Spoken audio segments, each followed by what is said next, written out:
Hola nuevamente, un agrado seguir aquí con ustedes en este espacio, en este evento.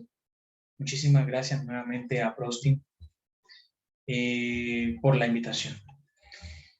En esta ocasión vamos a hablar acerca de la ausculta cervical, un recurso de evaluación clínica muy importante para la fonoaudiología, para la evaluación clínica de la disfagia, muy importante para mí. Es un procedimiento de evaluación que ha desarrollado mi carrera profesional y del cual he querido venirles a hablar en este espacio. Mi nombre es Miguel Antonio Vargas, yo soy fonoaudiólogo, especialista en terapia miofuncional, tengo una especialidad en práctica pedagógica universitaria, por eso desarrollo mi tiempo también profesional dentro de la docencia universitaria. Soy magíster en educación, doctorado en fonoaudiología, investigador y docente adscrito a la Dirección de Investigaciones de la Universidad Metropolitana de Barranquilla en Colombia y docente adscrito a la Fundación Universitaria María Cano. En este momento, líder del grupo de investigación Fonotec y autor del libro Ausculta Cervical, Guía Práctica de Aplicación para el Fonoaudiólogo, un libro en donde podrán encontrar el gran fundamento conceptual o el desarrollo conceptual que voy a presentar en este momento. Les dejo aquí mis medios de contacto y todas aquellas entidades o instituciones a las que represento.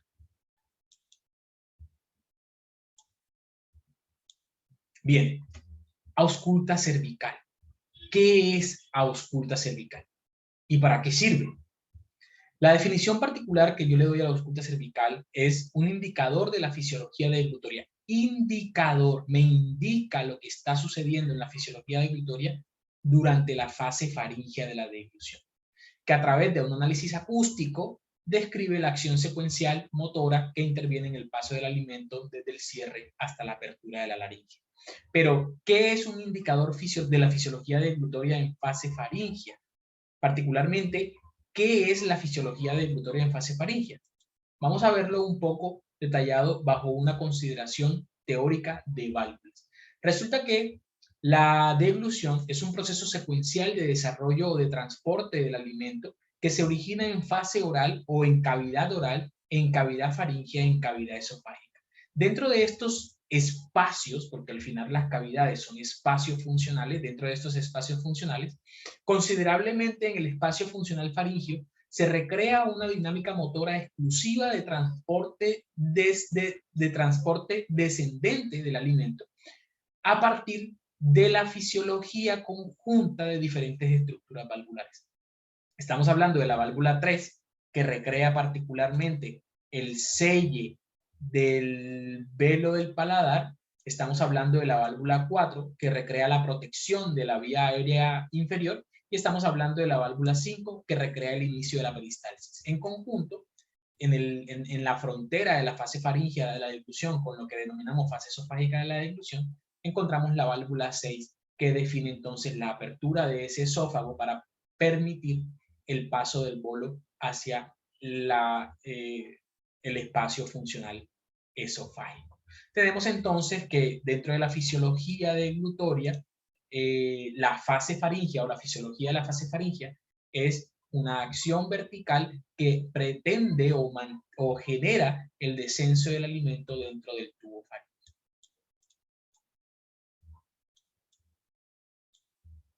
Pero, ¿qué es ahora entonces análisis acústico? ¿Cómo es que a través del análisis acústico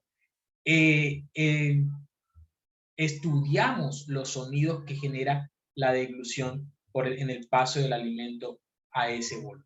Resulta que nosotros particularmente dentro del tracto faríngeo resulta al momento del paso del alimento, el alimento hace fricción directa con diferentes estrategias de movimiento y con diferentes estructuras al mismo tiempo, y esa fricción genera un sonido. En física, toda fricción genera un sonido, particularmente el sonido de la deglución que están escuchando ustedes en este momento es referido gracias a que en el paso del alimento se generan unas fricciones propias del alimento mismo y unas fricciones propias del movimiento fisiológico de la deglución, y debido a eso entonces se genera un sonido. Ese sonido define o se debe definir como un sonido secuencial, dado que está emergiendo, está generándose a partir de unos movimientos secuenciales. Esta acción secuencial motora describe entonces la normalización de la función de ingesta. De manera inductiva, la configuración secuencial del movimiento que genera una configuración secuencial del sonido nos va a permitir entonces describir un sonido secuencial normal o anormal dentro del análisis acústico de la deglución. En resumen, es una estrategia que nos permite escuchar los sonidos emitidos por la deglución en su fase faríngea. ¿Cómo lo hacemos? Dos formas, o directa o digital. La directa la hacemos con un estetoscopio o un fonendoscopio convencional. La digital la hacemos con un estetoscopio o un fonendoscopio digital, aunque también la podríamos hacer con un Doppler o la podríamos hacer con un micrófono. Así la podemos ver. Ahí tenemos entonces el posicionamiento del fonendoscopio en el cuello para hacer ausculta cervical. Y como les decía, podemos hacerlas con un micrófono. Recuerdo, esto es muy importante y significativo para mí porque así comenzamos en el 2008 a hacer ausculta cervical en la Universidad de Pamplona, cuando yo aún era estudiante de práctica de campos de acciones profesional. Generamos este aparato para poder detectar los sonidos a partir de la recepción de un micrófono que llevábamos a un ordenador para analizarlo en un software de análisis acústico. En aquel entonces utilizábamos el Speech Analyzer como software de análisis para generación de la espectrografía del sonido. Tenemos también el Doppler, Rosana Sampaio, seguramente muy reconocida por todos nosotros. A nivel mundial ha estado generando el sustento conceptual del análisis acústico a través de la utilización del Doppler como un elemento de auscultación y de registro de esos sonidos deglutorios. Y luego el estetoscopio electrónico, que es el equipo que nosotros hemos utilizado hace ya más de 7 años, con el cual hice mi tesis doctoral acerca del perfil espectrográfico de la deglución normal en el adulto, que tiene un software exclusivo, el modelo 3200 de la marca Littmann, tiene un software exclusivo para la referenciación y el análisis de los sonidos auscultados. Eso sí lo hacemos digital. ¿Cómo se ve una ausculta? Particularmente una ausculta se ve así. El equipo auscultador debe estar posicionado, el fonendoscopio electrónico, en este caso específico de la imagen que tenemos, debe estar posicionado sobre la laringe, exclusivamente sobre 3 puntos importantes, 4, 5 y 11, definidos por Takahashi. ¿Qué auscultamos? Auscultamos el paso del alimento por fase faríngea y vemos muy naturalmente la fase faríngea o el tubo faríngeo, que está delimitado por el hioides hacia anterior. Vemos aquí la región laringofaríngea, el vestíbulo laringio y la transición faringoesofágica o el inicio del esfínter esofágico superior, válvula número 6. Todo lo que ocurre, el movimiento del alimento que ocurre en este espacio, es lo que auscultamos con el auscultador, sea cual sea el equipo que estemos utilizando. El procedimiento del estetoscopio en la región cervical, ubicado principalmente en los puntos establecidos. Esos puntos establecidos los vamos a encontrar en esta referencia bibliográfica. Takahashi en el 94 describió 24 puntos de posicionamiento en el cuello para hacer ausculta cervical. Determinaron que el punto más importante o los puntos más importantes era el número 4, el número 5 y el número 11. El punto número 4, establecido como la región media sagital del cartílago cricoides. El punto número 5 sobre el lateral del cricoides y el punto número 11 sobre el lateral de los dos primeros anillos traqueales. Veamos un poco aquí.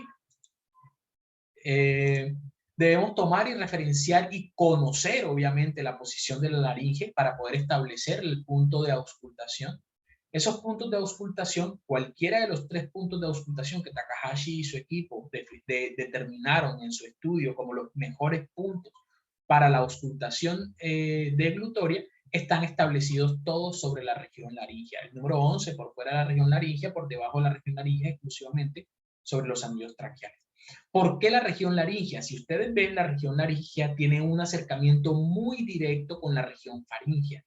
Y al cerrar, al hacer la excursión laringea y cerrar epiglotis y cerrar glotis, los puntos inferiores, como está catalogado el 4, el 5 y el 11, a esa región glótica, van a auscultar todo, sí, van a recoger todo un proceso resonancial que va a generar la laringe por los sonidos que se originan arriba.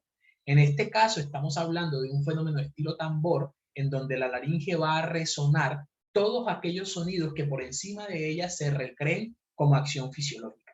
Aquí vemos entonces el espacio donde el alimento se recrea en el tubo faríngeo y cómo la laringe al final termina siendo un resonador de esos sonidos. Precisamente este es el punto de auscultación. Aquí es donde vamos a auscultar para poder generar el registro de los sonidos auscultados.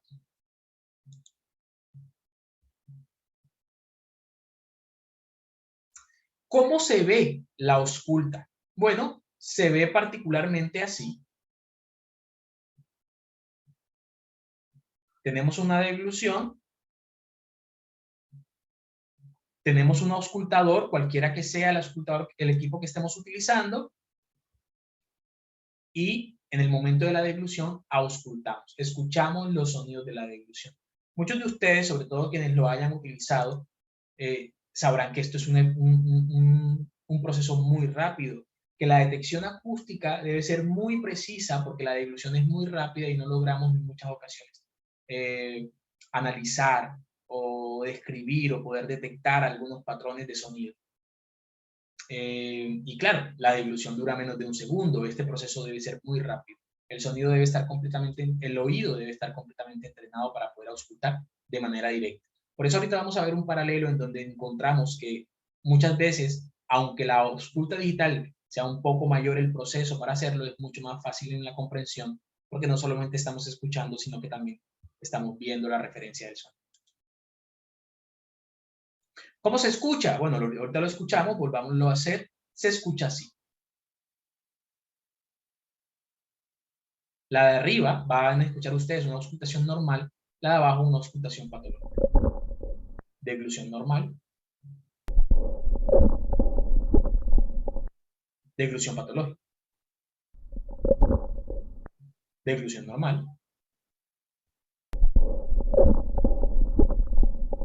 y una deglución alterada. Esta deglución de abajo es una deglución de un paciente con una patología motora. ¿Qué se analiza? Realmente se analiza así.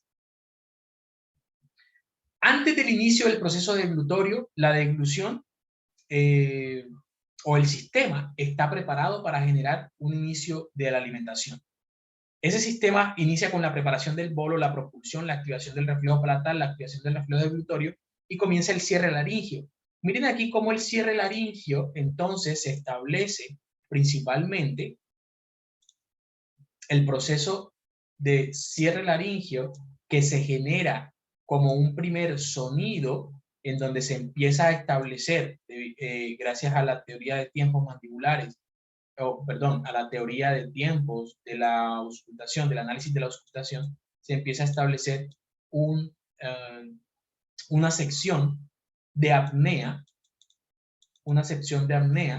en donde la laringe cierra por completo, ya ustedes lo ven aquí, la laringe cierra por completo y no puede haber respiración. Una vez la laringe cierra, significa que el alimento está en este momento en el anillo de Passavant. Ese anillo de Passavant está generando una primera contracción de la peristalsis que va a fomentar un proceso descendente del alimento y posterior a eso, posterior a ese cierre, bueno, aquí sale posterior en el esquema, pero prácticamente es casi al unísono, está el ascenso del laringio y la anteriorización y el descenso de la epiglotis para un cierre total de la vía aérea.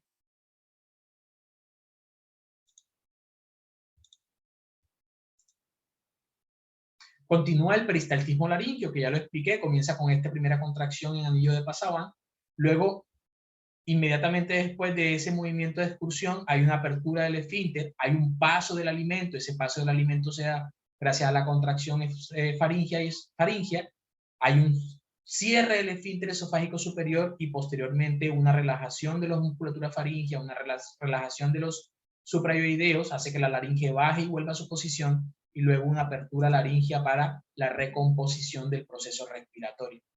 Volvemos a reposo y sigue la acción de alimentación, o si sigue la acción de alimentación, sigue entonces el proceso deglutorio.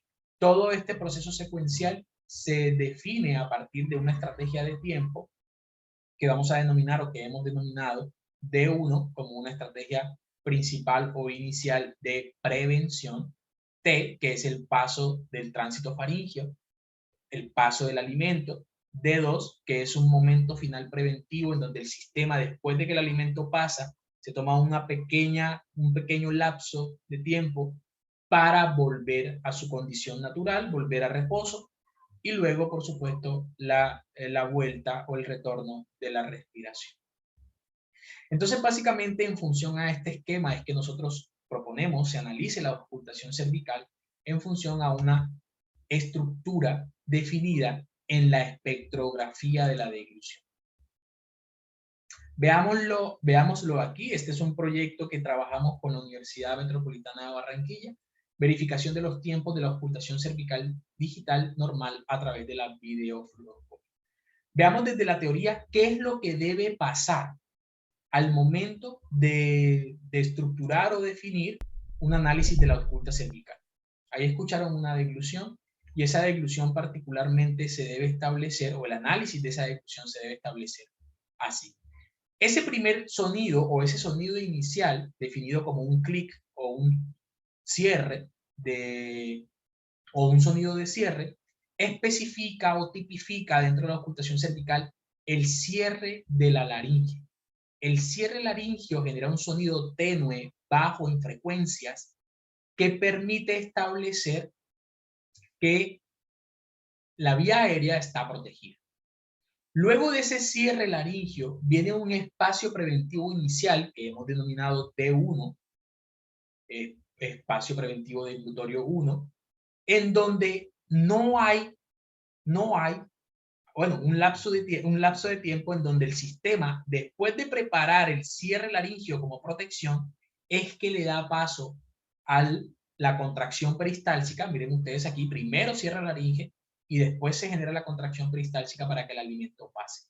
Luego el alimento pasa, es el tiempo de frecuencias más altas que hay dentro de una auscultación cervical. Miren ustedes el nivel de sonido, de intensidad del sonido, de energía que hay en esta parte central, que es precisamente donde pasa el alimento. Hay más energía porque es mucho más la densidad y mucho más la fuerza, la energía que se genera al momento del paso del alimento. La fricción que se genera es mucho mayor en los sonidos centrales, es una frecuencia muy alta dentro de la auscultación cervical. Y finalmente, otra frecuencia baja, después de un espacio preventivo final, otra frecuencia baja que es la apertura de la laringe, y luego la estructura de aire o un ruido posteriormente a la apertura laríngea, una espectrografía de ruido que lo que nos representa es particularmente la salida del aire en respiración. Veámoslo ahora desde la investigación. Desde la verificación, esta investigación que hicimos con verificación de tiempos de la ausculta con la videofluoroscopia. Aquí tenemos el sonido inicial, aquí tenemos los sonidos medios, que son los más intensos, los de mayor energía, y aquí tenemos el sonido final. Esta barra es una barra de tiempo, la barra roja es una barra de tiempo que se va a mover en cámara lenta para determinar el momento exacto en el que está pasando el alimento. Arriba vemos una videofluoroscopia, un espacio faríngeo habilitado todavía, y aquí el momento exacto en donde la laringe empieza a cerrar. El alimento se avecina. Miren que el alimento ya se preparó, aquí arriba está en anillo de Pasabán, y el sonido, el primer clic de la deglución ya se generó porque la laringe ya se cerró. Una vez los sonidos de altas frecuencias Miren ustedes que ya se generó el espacio preventivo inicial y ya el alimento cayó hacia faringe. Lo que quiere decir que en este momento el alimento va a pasar por faringe porque va a generar estos sonidos de alta energía. Mírenlo aquí. Paro con la barra roja en la mitad de esas energías altas y miren ustedes aquí como toda la cola de la alimentación del bolo alimenticio está exactamente en toda la faringe. Porque el bolo del alimento está pasando en este momento. La laringe está completamente cerrada. Aquí ya se ha hecho una apnea deglutoria un tiempito atrás. Volvemos a dar play. Volvemos a dar play. Y vamos a ver cómo se genera un espacio preventivo final en donde la laringe va a seguir cerrada, pero el alimento ya pasó. Miren el alimento ahí cómo va pasando. Estamos en cámara lenta. En este momento los sonidos fuertes ya se acabaron porque el alimento, todo, ya solo falta un poco, está dentro de o está pasando por esfínter esofágico superior. Es decir, está ingresando ya de manera completa al esófago. Una vez el alimento ingresa de manera completa al esófago, hay un tiempo preventivo final, este es el que denominamos D2. Miren ustedes que la laringe sigue cerrada, el alimento ya está en el esófago, la laringe sigue cerrada. Y lo que vamos a buscar, o lo que va a buscar la barra roja, es ahora el elemento final. Ese clic de retorno que me habla o me establece que la laringe abre para posteriormente generar un proceso de respiración. Mírenlo ahí, cuando llegamos al último punto, al punto final, al sonido final, entonces necesariamente la laringe tiene que abrir para que la respiración retorne.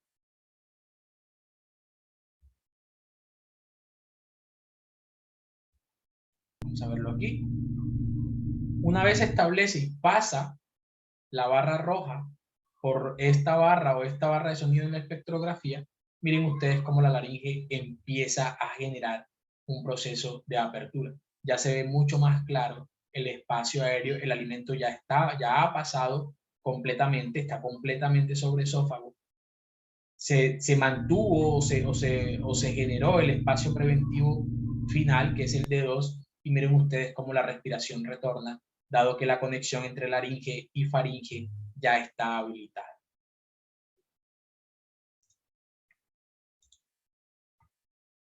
Así se ve entonces desde la investigación.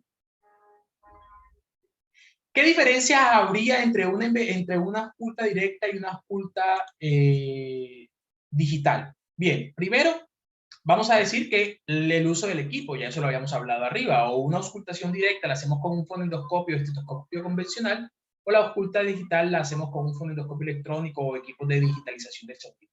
La primera diferencia está en el costo. Obviamente es mucho menos costosa la ausculta cervical directa a la ausculta cervical digital. La primera está variando entre 20 a $300 dependiendo de la calidad del equipo de auscultación directa, y la segunda está entre unos 600 y $1,370. Esto va a depender mucho del lugar de compra y el valor de diferentes divisas. El tiempo es menor, el tiempo generado o utilizado para la auscultación cervical directa que para la auscultación cervical digital, dado que para la auscultación cervical digital es necesario generar algunos procesos de vínculo tecnológico entre el equipo, el ordenador, entre el ordenador y el software, diferentes equipos, digamos que varios de ellos o muchos de ellos pudiesen actuar de manera distinta. Con el fonendoscopio digital, el que manejamos nosotros, Liebmann de la marca Liebmann, modelo 3200, este me graba el sonido y puedo ir a escucharlo, a analizarlo posteriormente en cualquier espacio. Pero hay otros equipos que necesariamente tengo que ubicar e instalar el computador, tengo que ubicar e instalar el software, tengo que generar algún cableado para la toma de muestra, y obviamente esto genera una mayor utilización del tiempo. Es menor la utilización del tiempo dentro de la auscultación directa. La base para el análisis La ausculta cervical directa tiene solo una base auditiva, la percepción auditiva para el análisis, mientras que la ausculta cervical digital tiene una percepción auditiva, pero también visual. Podemos hacer la visualización de la onda a través del analizador acústico, el software navegador acústico y el análisis de la espectrografía.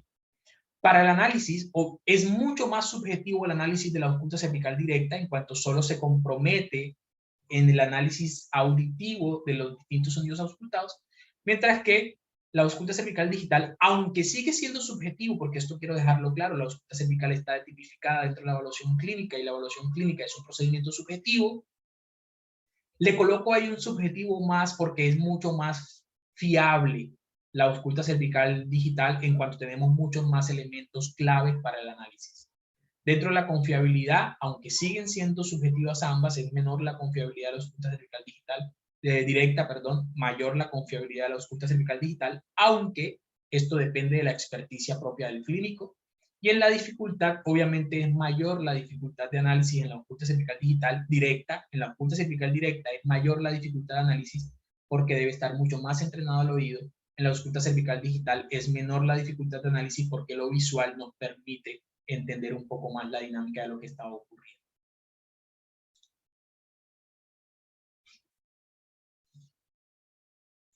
Evidencia científica, mucha. El mundo entero ha hablado de ausculta cervical. El mundo entero ha descrito la ausculta cervical. En Estados Unidos, por ejemplo, han definido momentos claves para la determinación de análisis acústicos de la deglución. Han verificado los sonidos bajo modificaciones de consistencia. En Colombia hemos trabajado con estetoscopios digitales, hemos establecido el perfil espectrográfico de la deglución normal en el adulto. En Brasil han hablado de auscultación directa con el cardiólogo y el estetoscopio cardiólogo, y la doctora Ana María Furquín, por ejemplo, ha establecido algunos recursos definidos a partir de la utilización del cardiology. En Brasil se ha hablado de deglutición, en Brasil se ha hablado del Doppler como estrategia de auscultación de los sonidos de la deglución. En Suecia, por ejemplo, se ha hablado de también el uso del estetoscopio electrónico, se ha comparado los resultados de la ausculta cervical con el FES, otorgándole a la ausculta un porcentaje de evidencia y de sensibilidad importante dentro de la detección de riesgos de problemas deglutorios o disfagias. En Italia se ha utilizado micrófono y se ha utilizado el PRAT, un software de análisis acústico de la voz, se ha utilizado para generar los procesos de análisis acústico de la deglución. En Japón han definido la posibilidad de la aplicación de la ausculta cervical bajo indicaciones de aplicación para el manejo del riesgo de la verificación de la deglución. En Australia han hecho ensayos controlados, aleatorios, de comparación o comparativos con videofluoroscopia. La evidencia científica en ausculta cervical es mucha y se ha dado alrededor del mundo. Aunque básicamente mi intervención, esto quiero colocarlo porque hay dentro del desarrollo y la aplicabilidad clínica hay muchos detractores de la ausculta cervical, pero claro, cuando se tiene a la mano evaluaciones objetivas como la instrumentalización de la deglución, la videofluoroscopia, la FIS, la ausculta cervical no tiene un papel importante.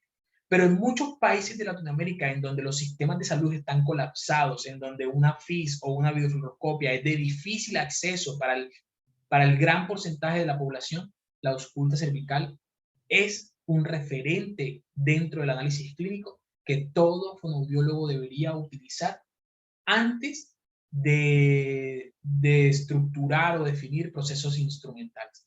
No estoy diciendo ni he dicho nunca que la ausculta cervical reemplaza el examen instrumental, reemplaza el examen objetivo, no, por el contrario. Pero sí, dentro de esquemas de salud o contextos de salud donde el acceso a la videofluoroscopía y el acceso a la FIS es difícil, limitado, la ausculta cervical juega un papel determinante. ¿Y esto para qué sirve? ¿Para qué sirve realmente la ausculta cervical? La ausculta cervical sirve para evaluar.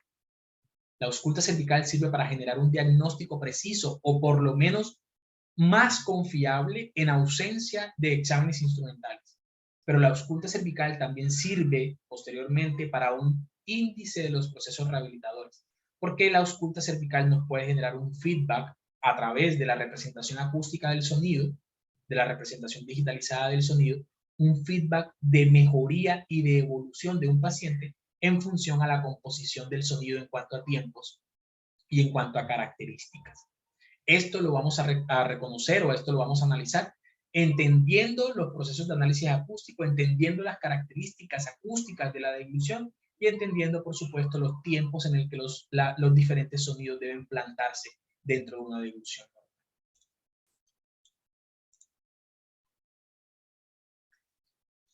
Finalmente, me gustaría decirles a ustedes cómo se hace. ¿Cómo hacemos ausculta cervical? Ok. Para hacer ausculta cervical necesitamos pasar por estos espacios, por estos momentos. 8 momentos u 8 pasos para hacer ausculta cervical. La primera, selecciona el equipo con el cual deseas auscultar. Si es un equipo para auscultación directa, solo necesitas un equipo que amplifique. Si es un equipo para auscultación digital, además de amplificar, este equipo debe grabar, debe almacenar, debe poder procesar el sonido y reproducirlo en un software de análisis acústico. Primer paso, selecciona el equipo. Segundo paso, define el objetivo de la evaluación. ¿Cuál es tu objetivo? Determinar si el paciente hace activación de mecanismos de protección de vías aéreas inferiores o determinar los tiempos de los diferentes momentos de la auscultación, de la deglución faringial. Teniendo presente el objetivo de la auscultación, es entonces la referencia que el oído debe tener al momento de hacer la auscultación o el análisis que debemos hacer al momento de ver la espectrografía. Paso número 3. Ubica el punto en el cuello para hacer una mejor ausculta cervical. Ya sabemos y reconocemos que el punto número 4, 5 y 11, según Takahashi y colaboradores, es o son los más indicados para hacer ausculta cervical. Cuarto punto, escucha. Escucha los sonidos y referencia la fisiología en función a los sonidos. Entendamos que los sonidos no son otra cosa que la referencia fisiológica de un movimiento particular, porque el sonido se genera a partir de una fricción dentro del tubo faríngeo. Escucha el sonido y referencia ese sonido con la fisiología. Paso número 5. Si lo vas a hacer digital, grafica. Grafica el sonido y referencia la espectrografía. Paso número 6. Discrimina. Discrimina las diferentes secciones de la fisiología referida en el sonido. Recuerda, D1, tiempo, D2 y todo un proceso de apnea deglutoria. Esto lo puedes encontrar en el artículo Perfil espectrográfico de la deglución normal en el adulto. Paso número 7. Mide los tiempos, cuando lo hacemos digital, mide los tiempos para definir una normalización del proceso secuencial de la ingesta. Y paso número 8. Analiza, asociando los parámetros de estudio, si la deglución es normal o tiene algunos signos sugestivos de aspiración o penetración, que nos va a definir entonces una deglución patológica o una deglución con dificultades. Estos son entonces los 8 pasos precisos para hacer ausculta cervical.